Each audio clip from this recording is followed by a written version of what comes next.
જય શ્રી કૃષ્ણ, જય માં મોગલ, હર મહાદેવ. કેમ છો? બધા મજામાં જશો. અને આજે આપણી બંસી છે ઘરે, કેમ કે જ્યાંથી અમે લાવ્યા ને એને બહાર નહીં લઈ જતો, એટલે બહાર લઈ જાય એટલે થોડીક કૌરાવણી વધી જાય છે. તો પ્રકાશભાઈ કે હજી થોડાક દિવસ નથી લઈ જાવી.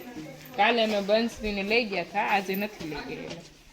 એટલે આજે આ છે ઘરે, અને ગોરલ અને ગૌરી મા દીકરી બે ગયા છે વાડીએ. અને બાકી મોરલી, શિવું અને બંસી ત્રણેય. મોરલી અને શિવું છે ઘરે. ચલો મોરલી અને શિવને પણ બતાવું. મોરલી અહીંયા ઊભી છે. મોરલી જો, મોરલી અહીંયા ઊભી છે. અને મોરલી છૂટી છે. ઓ હિરલ, મોરલી છૂટી છે ને બાંધી દેજો. અને શિવ અહીંયા આરામથી બેઠી છે. અને શિવ હમણાં બહુ પરેશાન થઈ ગઈ ને રિસાઈ ગઈ. જો નહીતર પેલા શિવને આપણે આમ કરતા ને તો શિવ આપણી પાસે આવવા માંગતી, અને હવે શિવ ખબર નહીં રિસાઈ ગઈ છે. ના એવું નથી, પણ શિવને છે ને જે ખબર નહીં હમણાં રિસાઈ ગઈ છે. શિવને હમણાં છૂટી ઓછી રાખવામાં આવે, કારણ કે મોરલી ને એના મમ્મી બે આવ્યા ને એટલા માટે શિવને છૂટી ઓછી રહી, તેને ઓછું ગમે છે. અને આ છે મોરલી. ચલો અમે ત્રણેય બહેનો આજે નીકળી ગયા છીએ ઘરથી બહાર, અને આજે અમે જઈએ છીએ હિરલ એક ફ્રેન્ડ છે એમના ઘરે. અને બીજું પણ કંઈક થોડુંક કામ છે, એ પણ આજે અમારે પતાવી દેવાનું છે. એટલે આજે અમે ઘરે, હું ને હિરલ અમે બંને ઘરે હતા, તો આજે એવું વિચાર્યું કે જે કામ છે એ પતાવી દઈએ. આજે બધા કામ ફિનિશ કરી દેવાના છે, તો કાલે આપણે વાડીએ જઈશું. અને સાઈડમાં રહી દોસ્ત આમ તો શું કે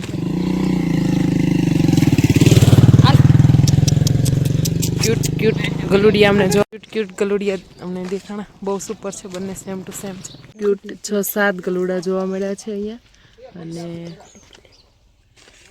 અને અમે અત્યારે આવ્યા છીએ અમારા ગામમાં, જ્યાં અહીંયા છે માટીના વાસણો બનાવવા માટેની ભઠ્ઠી. અને આ ભઠ્ઠીની અંદર ગલુડિયા છે. હજી લોકોને માટીના વાસણો બનાવવાનું કામ બંધ છે, અને એ લોકો માટીના વાસણ બનાવે છે. પણ અત્યારે માટીના વાસણનું કામ બંધ છે, એટલા માટે આ ભઠ્ઠીની અંદર નાના નાના ગલુડિયા જોવા મળ્યા છે. સરસ છે. જય શ્રી કૃષ્ણ. અત્યારમાં અમારા ગામના જે કુંભાર છે ત્યાં બધી માટીની વસ્તુ બનાવે, ત્યાં અત્યારમાં અમે આવેલા છીએ. અને અહીંયા જો માટલા ને તાવડી ને એવું બધું તો બનાવેલું જ છે, પણ બીજો બધો સામાન વેચાઈ ગયો છે. પણ અહીંયાથી થોડીક ખરીદી કરી લીધી છે.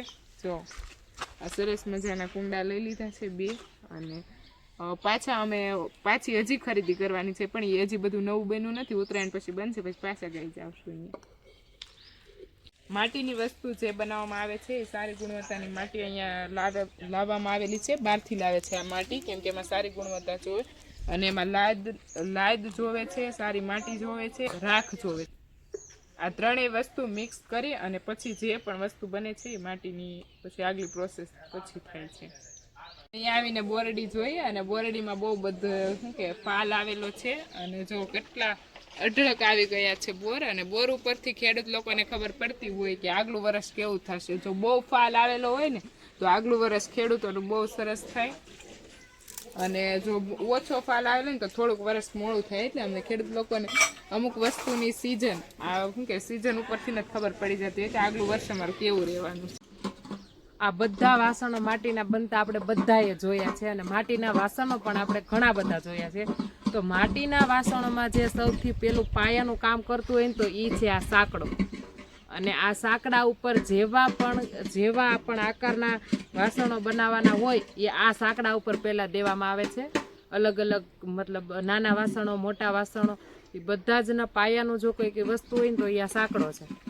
અને એટલા માટે જ્યારે મેરેજ પણ કોઈના લગ્ન હોય ને તો સાંકડાની પૂજા કરવામાં મતલબ વિધિ આવે છે. લગ્ન હોય ને તો એમાં સાંકડા પૂજન, એવું કે ઢોલ સાંકડો કર્યો, એટલે ઢોલ અને સાંકડો આ બંનેની એક અલગથી વિધિ આવે છે.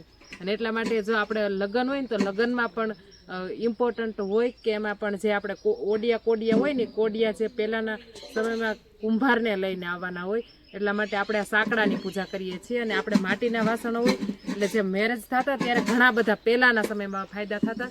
અત્યારે તો સમય બદલી ગયો છે, એટલે એવો કોઈને ફાયદો નથી. અત્યારે તો પાર્ટી પ્લોટ આ છે તે છે.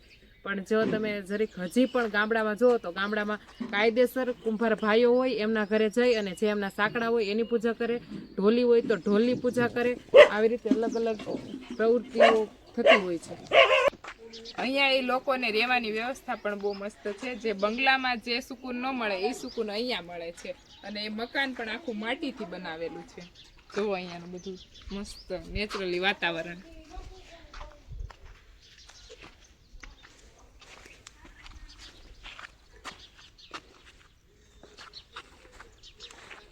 ચલો ગાઈસ હવે ઘર બાજુ નીકળી જઈએ. અમારું જે કામ હતું એ પતાવી દીધું છે અને હવે અમે જઈએ અને હવે આપણે મીનાક્ષી દીદીને પૂછી લઈશું કે તમને કેવું લાગ્યું ત્યાં ગાઈસ. અમારે છે ને અમે ચાલવા માટે નીકળ્યા હતા તો અમને એવું લાગ્યું કે માટીના વાસણો કેવી રીતે બને. એ પ્રજાપતિ ભાઈ છે એનું ઘર અહીંયા નજીક જ છે, મતલબ એમ તો દૂર છે પણ અમે જે રસ્તે આવ્યા હતા ને ત્યાંથી નજીક છે. તો અમે ત્યાં જઈને મતલબ વાત કરી તો એ કહે કે અત્યારે નહીં, મતલબ આ ઉત્તરાયણ આવે છે ને તો એમાં ઓલું કે કળકળતો બેસે એટલે કળકળતો પૂરો થઈ જાય એ પછી સાંકડો ચાલુ કરવાના છે. એટલા માટે એણે એમ કીધું કે તમે પછી આવજો ઉત્તરાયણ પછી, તો ત્યારે તમને માટીના વાસણો કઈ રીતે બને જોવા મળશે. અને અમે ત્યાં ગયા એટલે અમને આ માટીના વાસણો ગમી ગયા, એટલા માટે અમે 2 વાસણની ખરીદી કરી લીધી છે અને ખરીદી થઈ ગઈ છે પૂરી. અને હવે અમે જઈએ છીએ ઘરે. રસ્તો છે ત્યાં આગળ અમે પહોંચી ગયા છીએ અને હિરલબેન મંદ રીતે ચાલતા જાય છે ઘરે, કારણ કે એને તો આમ મોજના લેરખા છૂટે છે, કારણ કે વાતાવરણ પણ મસ્ત છે વેધર બહુ મસ્ત અને પવન પણ સારો છે અને વેધર કંઈક એવું આવું છે. અને અહીંયા મસ્ત ઘાસ છે, નેપિયર જો ઘાસ છે. એટલા માટે હિરલબેનને આમ મંદ આમ ચાલવું. શું તમારું કેવું, તમને કેવું લાગ્યું? બહુ મસ્ત લાગ્યું ઋષિતા દીદીને બહુ મસ્ત લાગ્યું. લાગે કે તમને લાગે એવું અમને લાગે? ના એવું જરૂરી નથી, એવું ના હોય. અને ધીમે ધીમે વાતોના ગપાટા મારતા અમે જઈ રહ્યા છીએ ઘર બાજુ. અહીંયા જો સરસ મજાની નાળિયેરી વાવેલી છે. એ હમારા પત્તુ એ હે સત્તુ છે ને, સત્તુ. અને વાડી બે સાથે હોય ને એનો આ જ ફાયદો. પોતાના ઘરે પોતાની સબ્જી વાવેલું. અને અહીંયા જો મેથી છે, ટમેટી છે અને મેથી પાકવા પણ માંડી છે, મોટી મેથી થઈ ગઈ છે. અને સામે પણ નાની કરેલી છે. અને હિરલબેન જો મેથીનો ટેસ્ટ લે છે. મેથી પણ કેટલી મસ્ત છે, ઘરે હોય ને વાડી તો ઘણા ઘર અહીંયા નજીક જ છે અને અહીંયા વાડી છે, મતલબ ફળી એટલું મોટું ફળિયામાં જ છે આ. તો કેવો ફાયદો ફળી સાથે હોય તો. હિરલબેન તમારું શું કહેવાનું થાય? બહુ ફાયદો, મજા આવે. તો આવું બધું કરીએ ને તો તાજી સબ્જી લઈ રીંગણી પણ છે જો કેટલી મસ્ત. રીંગણી સરસ. રીંગણી છે ને ફરતા એ ગાયનું ચાણ કે જે નાખી દીધું હોય ને તો એનાથી બહુ એટલે આમ તેજસ્વી રીંગણા બને. આજે છે પ્રિયલનો બર્થડે અને એટલા માટે આજે ડેકોરેશન થઈ ગયું છે. અને પ્રિયલના નખરા તો એટલા થાય છે કે ન પૂછો વાત. અને નકરી નાટક જ કરે છે. અને જો આવી રીતે ચાલુ જ રાખ્યું જ્યાં સુધી એને કેક કટ કરીને તો પણ આવી રીતે નાટક કરતા જ કરી. અને બહુ ક્યુટ છે અમારી પીયુ. અને બસ આવી રીતે એનો બર્થડે સેલિબ્રેશન કરવાનો હતો તો સાંજે અમે ગયા હતા પપ્પાના ઘરે, મોટા પપ્પાના ઘરે. અને આવી રીતે બસ એનો બર્થડે સેલિબ્રેશન કરી નાખ્યો છે. અને ફાઇનલી અમારી પીયુ થઈ ગઈ છે 3 વર્ષની પૂરી.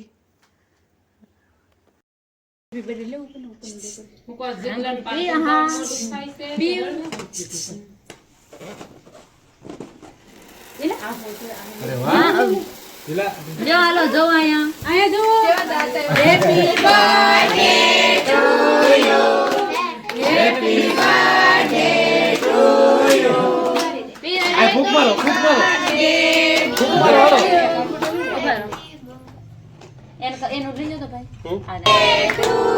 ઓલું કેમ ગયું? ઉભા રહો. પીવાય બસ આખા ગાવ દેખો. ટમેટા પૂરા થઈ ગયું. કાપી દે. કાપી દે. તું કાપી દે. જો આમ કાપો. જો આમ કાપવાની હોય. આઈ તો પીવું. એકદમ પીયું કાપો.